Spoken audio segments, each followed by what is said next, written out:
السلام علیکم ورحمۃ اللہ وبرکاتہ۔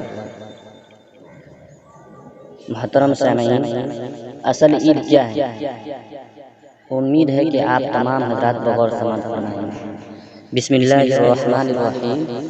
لیس العید لمن لبس الجدید، لیس العید لمن لبس الجدید، انما العید لمن خاف بالوعید۔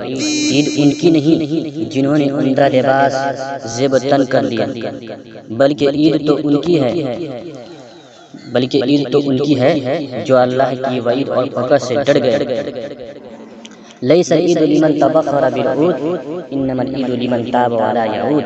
عید ان کی نہیں جنہوں نے عید کے دن خوشبو کا استعمال کیا، بلکہ عید تو ان کی ہے جنہوں نے اپنے گناہوں کی توبہ کی اور پھر اس پر قائم رہے۔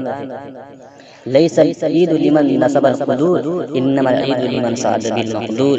عید ان کی نہیں جنہوں نے عمدہ کھانوں کے ڈشے پکائے، عید تو ان کی نہیں جنہوں نے عمدہ کھانے پکائے، بلکہ عید تو ان کی ہے جنہوں نے حد تک امکان مقدور کے ساتھ سعادت حاصل کی اور نیک بننے کی کوشش کی۔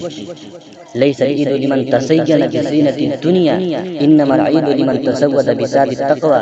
عید ان کی نہیں جنہوں نے دنیاوی زیب و زینت اختیار کی، بلکہ عید تو ان کی ہے جنہوں نے تقوی اور پرہیزگاری کو اختیار کیا اور اسی کو اپنا توشہ بنا دیا۔ لیس العید لمن رکب المطایا، انما العید لمن ترک الخطایا۔ عید ان کی نہیں جنہوں نے عمدہ سواریوں گاڑیوں پر سواری کی، بلکہ عید تو ان کی ہے جنہوں نے گناہوں کو چھوڑ دیا۔ لیس العید لمن بسط البساط، انما العید لمن جاوز الصراط۔ عید ان کی نہیں جنہوں نے اعلیٰ درجہ فرش سے اپنے مکانوں کو آراستہ کیا، بلکہ عید تو ان کی ہے جو پل صراط سے گزر گئے۔